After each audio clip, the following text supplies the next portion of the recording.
Hello everyone, welcome back to the SMITE Guide to Ymir. Now you may notice that this is Clash and that I'm not doing the solo lane conquest yet. The primary reason for this is twofold. First off, I don't want to just throw you from support Ymir just right into solo Ymir for this huge mood whiplash. That's not really something I want to do. I'll be uploading the solo lane Ymir as the final episode. Second, he's not great in the role of solo lane. He can play it, and he can play it well, but it requires certain matchups, and for you to be very careful with it. He's still not great in it, mostly because he lacks sustain. He does actually have the amount of tankiness one would want out of a solo laner, but he completely and utterly lacks the sustain that one would need for that kind of role, for the solo role. He just doesn't have the sustain you want out of it, really. Essentially speaking, is what the problem there is. You can actually be a demon here. Match Zeus in the background. So that's ultimately why that's going to be last. And here in Clash, I can talk about how Ymir plays in Clash, which, depending on how you want to play Ymir, can either be pure support or support with just a hint of aggression going on here. And we'll have to see. Let me see here. Well, we've got two ADCs. We've got Mulan, we've got Zeus. Everyone here works really well with auto attacks, so we're going to want to take advantage of that. Now, the enemy team is very aggressive. They have Amaterasu as their only really serious front line. Bastet might build hybrid, might build pure tank, or might build pure aggression. Knowing how Bastets have been playing recently, it's a pretty safe bet that absolute pure aggression is going to be how she's going to build. So this particular match, I'm going to be playing pretty defensively, because that's just really where I'm going to need to go with this. So I'm going to start with Sovereignty, then I'm going to go into something that increases auto attack speed. Probably Shogun's Kusari, because it gives me cooldown reduction as well. And then I'm going to go into Witchblade, because they have a lot of auto attackers or potential auto attackers. In fact, the only one who doesn't have any use for her auto attacks is Bastet.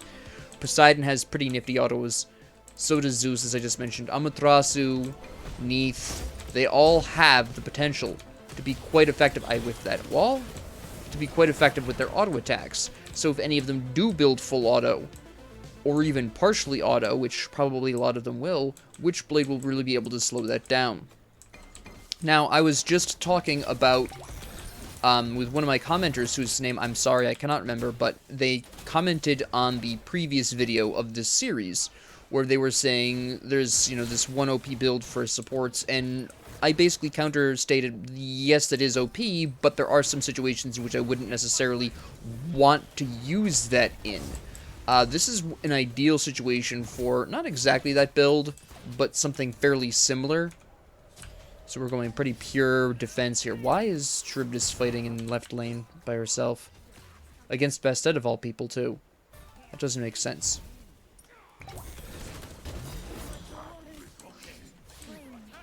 Kill her, kill her. Come on. There we go. Now we gotta evac. I don't want to fight this. I have no mana. We've used a lot of resources for that. Call it then. Oh, she did call it. I don't know when she called it or how late she called it. We're gonna actually build a sentry ward. I think, personally, that wards are not, or sentry wards at the very least, are not purchased enough in Clash, especially by support players. Let's start breaking that, right? Let's get aware. Or grab my ult just for the slow. Where are you going with this?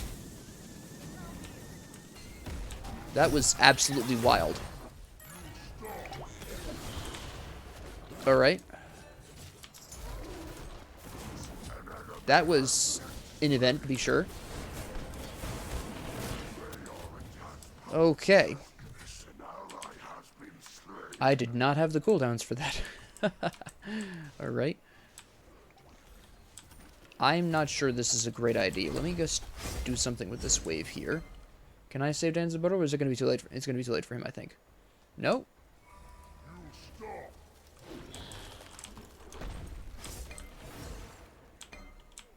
Alright, yeah, they came over to reinforce her, so I'm not going to really want to push that. I'm going to put a ward down here in case they decide to invade really hardcore here. Okay, I'm dead.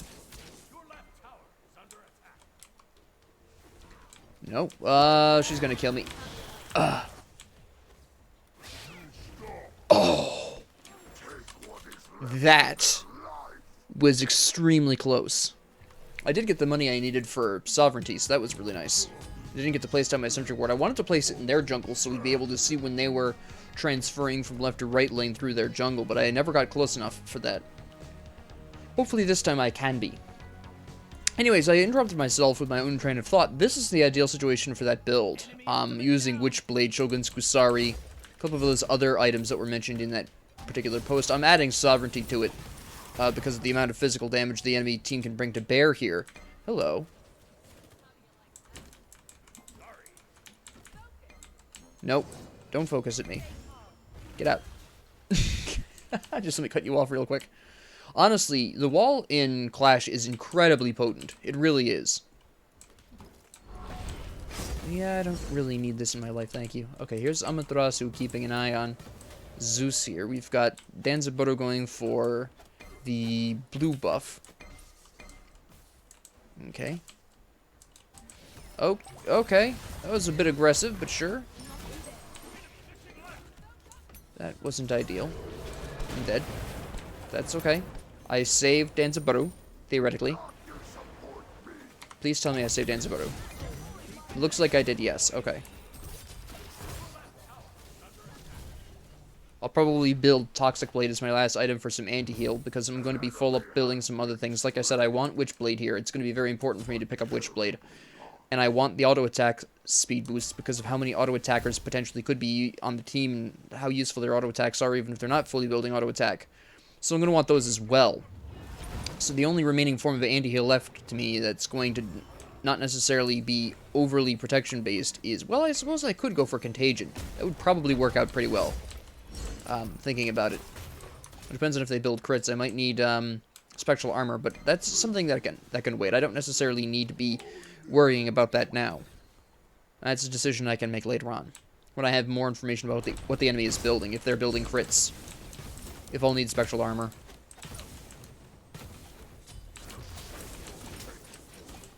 Right now, Shogun's Kusari is my next target. Alright, nothing going on over there. Besides sailing around like some kind of lunatic. Yeah. That's fine. I'm not taking any stacks. I'm just weakening them down for you. I'm not sure how I got you with that, but I'll just poke you a little bit here. You want to chase me? That's fine. That is absolutely 100% going to be your mistake.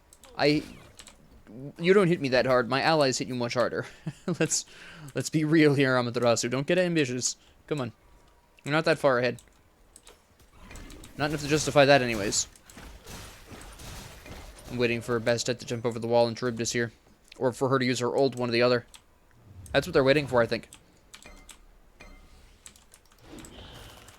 I don't know what you think you're doing. I don't know what this Danzaburou thinks he's doing. Shoot.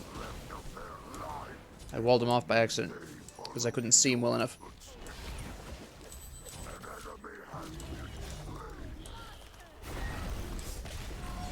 You're dead.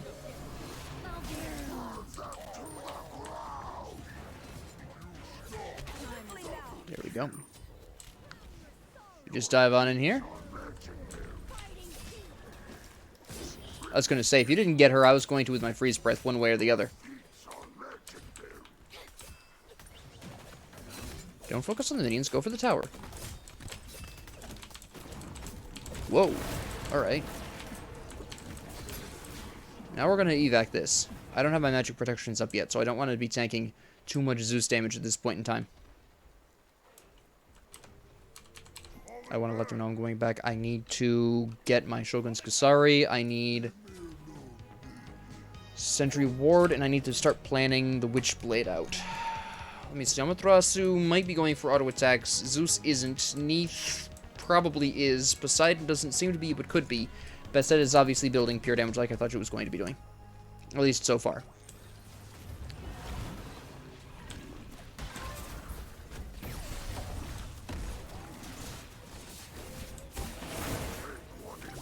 Oh, I don't know how she stunned me with that, but okay.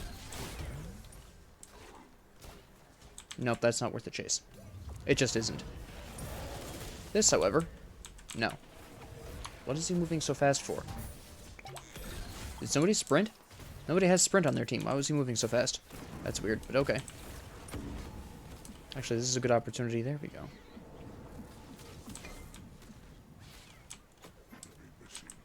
She's stuck around. Nope.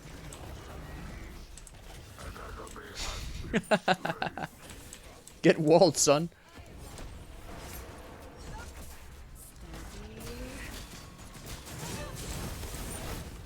If they take him, good, they took him. I think we take tower too. Maybe. I want heavenly wings. I have enough auto attackers on my team. Well, no, probably Shell would be better off. Considering how many people they've got, the block stacks should help. You know what? No. We need Horrific Emblem. I need Witchblade.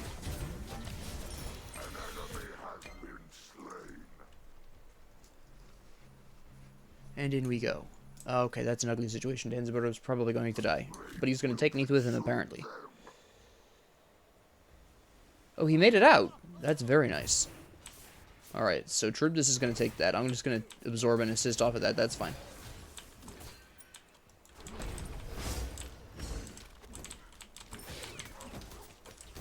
Just going to help Tribus get these here.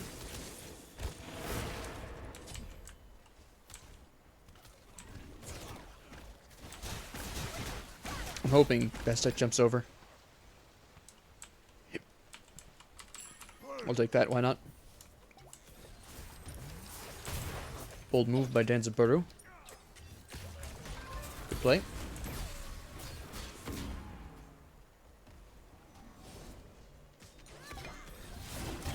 Oh, she beats that, alright. You come over here and...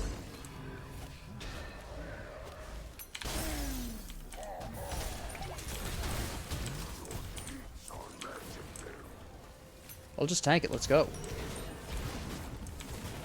What is Danzaburgo doing? What are any of us doing right now? Ah, shoot. Look at him move. Well, I damaged him. I'm gonna die for this, though. Yeah, I'm dead. I overextended. A whole bunch of people died very suddenly when I wasn't paying attention. That's on me for not seeing all these people dying in the background. Alright. This is actually a fairly interesting enemy team composition, because it's very unusual for this many potentially useful auto attackers. Amaterasu, by the way, is going for the auto attack. She wouldn't be building Berserkers otherwise, so she's going to be going hybrid auto attacking, which is interesting. Zeus is very clearly not going into auto attacks. Neath is, obviously, which it's Neath. Poseidon, probably not, but it's still on the fence. He still could switch over to some mild auto-attacking, because in order for Poseidon to be effective with auto-attacks, it really only takes 2 of the rings to make him really good there. Kelkines and... I can't remember the name of it, but it has the lifesteal. The lifesteal ring. You know which one I'm talking about. We finally took left lane, left tower. Which is good. And now we're just going to waltz on in here. I'm just going to tank this. I mean, honestly. This is where it gets a little trickier.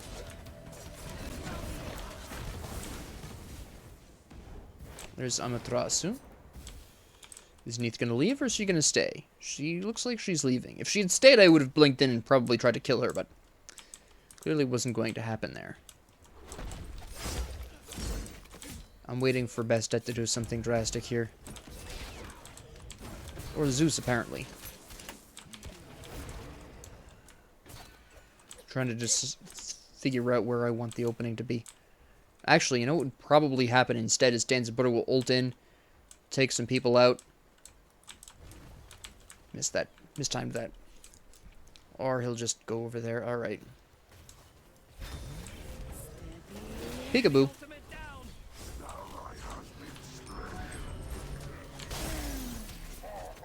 You beats that, huh? Let me absorb that for you.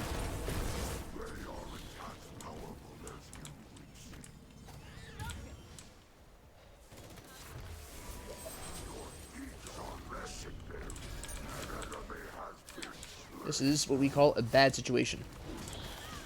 That whiffed completely. I'm going to die here. She's going to dash into me. It's going to be the end of my story. You're going to die for me? Yeah. I was going to try to freeze her under and then run, but I didn't have the time. She killed me too quickly. Bastet has self-heal. Poseidon obviously has self-heal. Amaterasu has built-in self-heal. Zeus has... Okay. Are there any of them building crits, though? She's going for the Pierce build, it looks like, eventually. Or full damage. She's not really got... Okay. So for now, it's pretty safe to build Talisman of Energy. The Danza Butter was way too aggressive. He's absolutely insane. He's effective. Don't get me wrong. But he's completely nuts. I'm going to wait a couple of seconds for Talisman of Energy. Because I get, like, what? 6? Yeah, it's 6 gold per second. So it's, like, going to take me there that many seconds. It's fine. Alright, so 1, 4, and 11. Not too bad. Not too bad.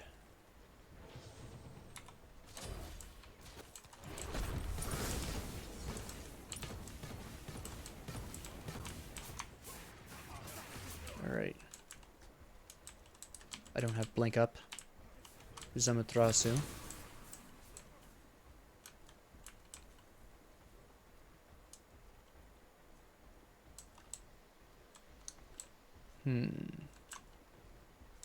She built Frostbound.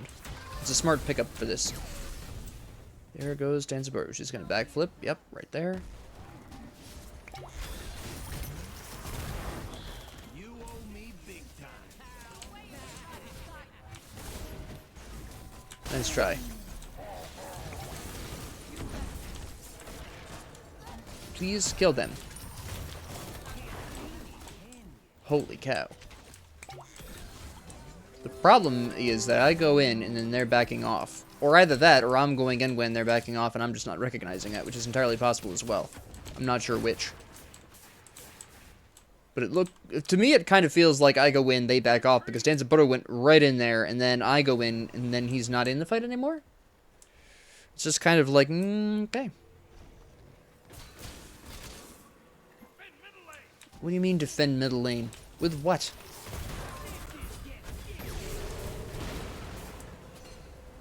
Yeah.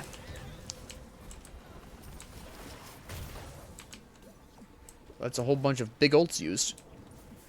For absolutely nothing. Nobody got anything out of that whole thing. Well, they got Apophis, but, I mean, nobody got anything majorly significant. Still no crits. So I'm feeling pretty comfortable going into Contagion here.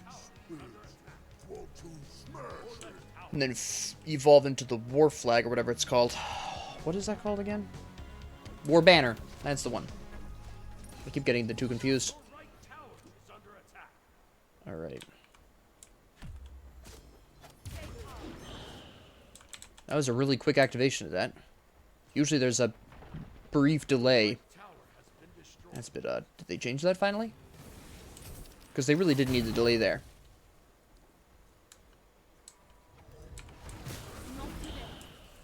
That's unfortunate, but there's her backflip already. Alright. Now, see, notice that the instant I used that ult, she immediately backed out, despite the fact that I do very little damage. People are scared of that ult for reasons that I can't quite determine. Yes, sometimes it absolutely slaps, depending on what they're building, but they can check my build at any time and realize I'm not going to be hitting that hard with that ability. They also don't know that I really don't pump a lot of points into that until the late game, so there is also that. Which they can't check, but honestly, there's very... It's really not that scary of an ability when you realize that a lot of Ymirs don't build enough damage to make that a scary ability. Yes, the potential's there, but they can check my build. They should know that I'm not that scary in terms of damage output. That's not what I'm here for. Those are beads. Not yet.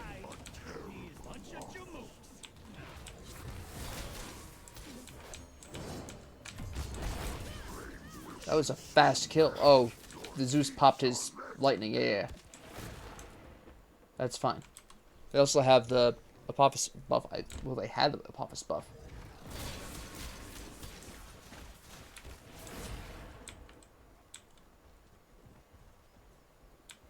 I just like how my HP 5 is really healing me up a lot. I've been at this level of health for how long now?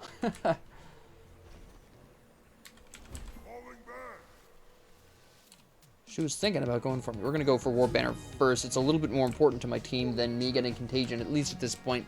Yes, they have self-heal, but for the most part, it's not egregiously bad. Neith's is. Zeus just got some really good self-heal. Amaterasu's not really. Poseidon's is okay. And Bastet just has Soul Eaters. That's not too bad. Apophysis came back, so they're going to be looking for that.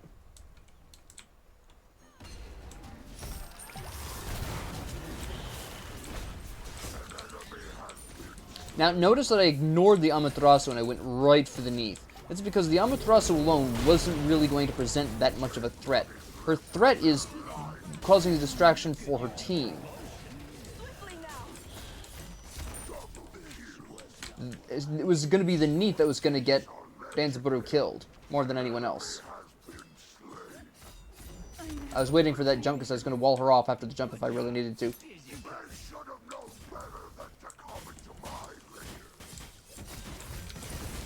I'll see how long I can withstand this. There we go. Your team has destroyed a left enemy. Same thing here.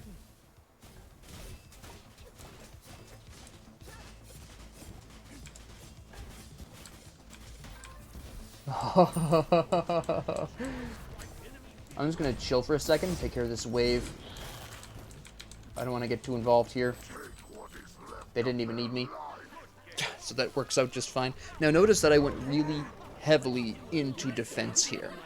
Now in Clash, you're much more free to build kind of whatever you want. And I think if you're practicing, I'm going to reiterate this. I stated this in my Beginner's Guide to Support series when I did the Clash games. I'm going to crash here. But, which is fine. But, essentially speaking, Clash is the best place to practice being a support. The reason why is because you really have some of the wilder team comps that you'll see in Smite, besides Assault, which can get absolutely insane. But Clash probably has the second wildest team compositions that I've seen. And with it being so free reign on team builds, it's incredibly useful as a practice tool to build whatever you want. Now what this means for practicing support is that you can go in and you can figure out what builds work best against what situation. Now, referencing this conversation that I've been having with a viewer beforehand, which is Caleb Izzo, I believe is how that's pronounced. No, that's not it. That is absolutely not the commenter. Hold on. I can bring this up. This isn't going to be too huge of a problem.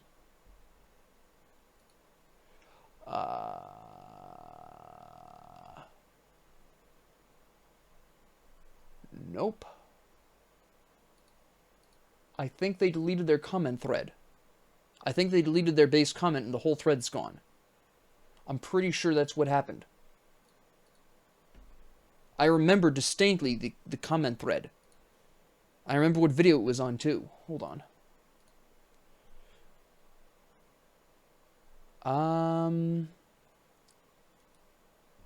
Mute this really quick.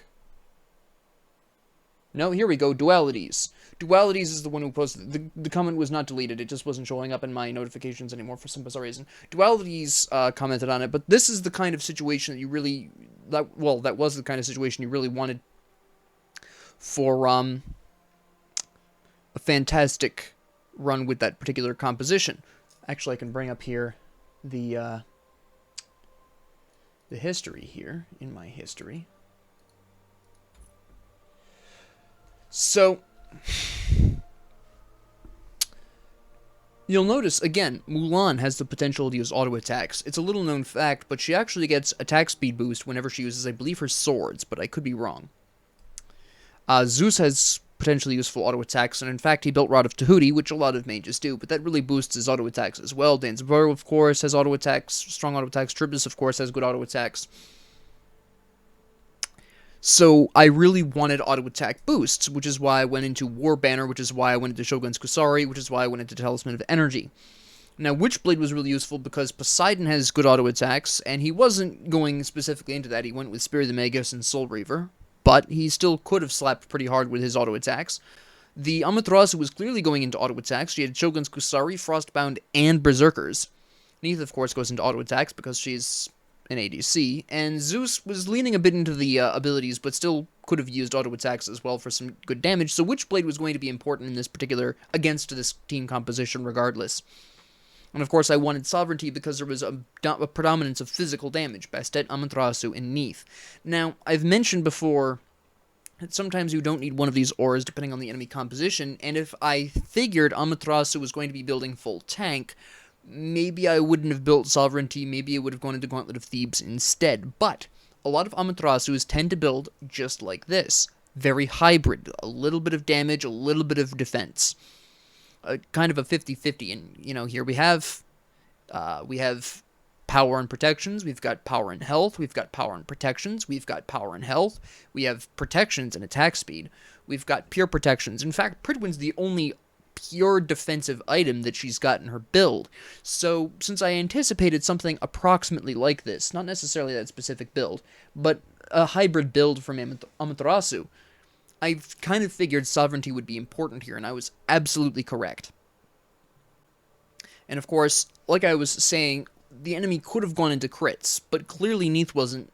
Well, Neith was going into crits. It looked like she was going to go into either Rage or Deathbringer, but that would not have been enough critical chance, even with Rage.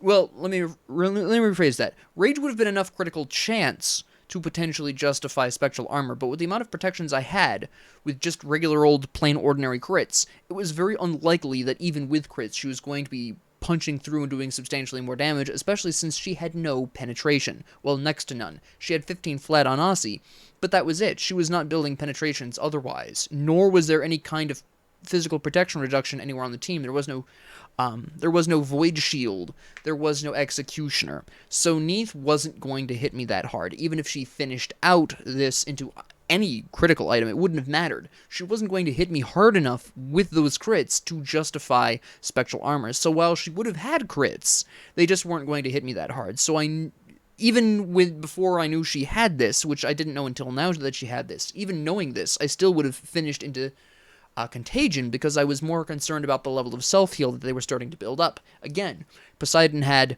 Spirit of the Magus, Bancroft's Talon, and Vampiric Shroud. Bastet had evolved Soul Eater, which wasn't too bad in terms of healing. If she'd gone into Serrated Edge, I would have been more concerned. Amaterasu has a self-heal, but really didn't do anything more than that. Warrior's Axe could have evolved into the bigger axe that heals her, which would have been more of a problem.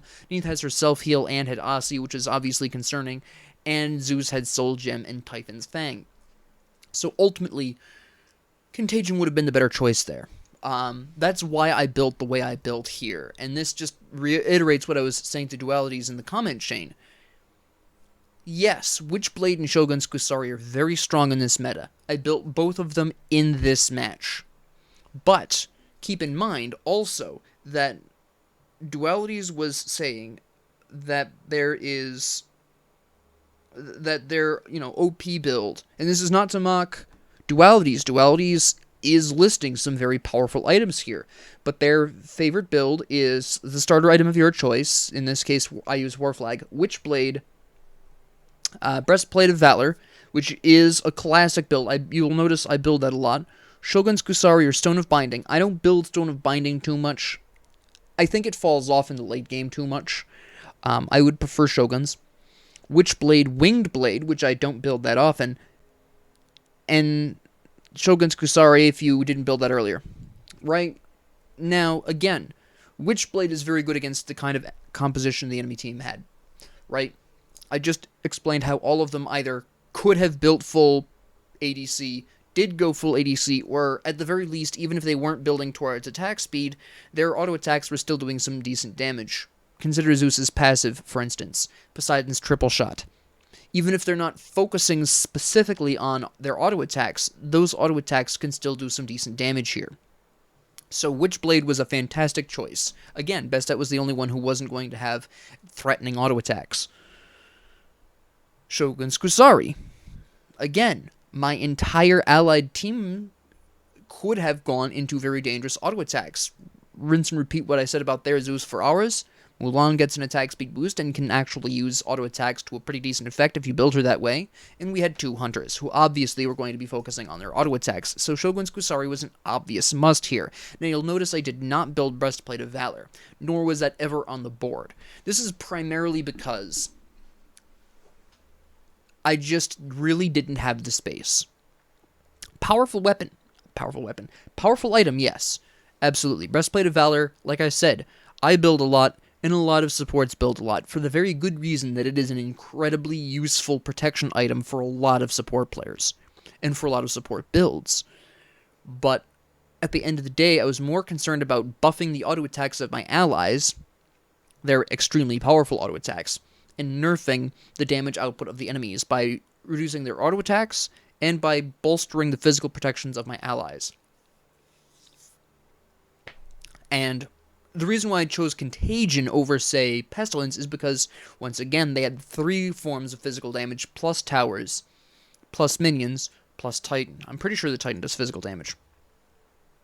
At the end of the day, the physical protections coming out of Contagion were going to do me more good than the magic protections coming out of Pestilence. I could have built Toxic Blade, and that was on the board. I mentioned that earlier in the match, but ultimately it just wasn't going to work out quite as well. It would have given me some health, but I really wasn't trying to play aggressively here. I had 3 damage dealers and 1 on the front line. We didn't need more damage on the team, we needed more defense. Right? If I had been in a man team, perhaps, I would have gone with the Toxic Blade, perhaps, potentially. But I had enough damage on the team where I really didn't need to be adding more to that with Toxic Blade. So, that's why I chose the build I did. And, again, Dualities isn't wrong. Dualities is listing a very strong build in this comment chain. But you'll notice that while I built a lot of what he stated there, I didn't build Breastplate of Valor. It just wasn't as powerful as Breastplate of Valor is. Compared to the items that I did actually build, it was just not wise to build that over some of these other items that I had access to. Again, the auto attack boosts, Witchblade, Sovereignty, those were all going to be more important to my team than Breastplate of Valor. Even Contagion's anti-heal would have been more important to my team, to the game, than Breastplate of Valor would have given me, right? So, I just wanted to kind of reiterate that point, that Dualities is listing a very strong build, and if you set that down as a sort of core build that you adjust to the enemy team, that's fine. But don't just copy and paste the same build match upon match upon match, because you really can't do that, especially with support. There are some people who say you can do that with ADCs. I disagree. See my beginner's guide to ADC. That's a whole different conversation. But supports in particular really need to customize their builds to the team compositions, to yours and theirs. And it's just very important for you to make sure that you have what your team needs and you have what will best counteract the enemy team. And Clash is just one of the best places to really hash out how you want to build your chosen support. Now, I'll probably post another Clash where I'm playing a bit more aggressively, a bit more like a warrior guardian kind of thing.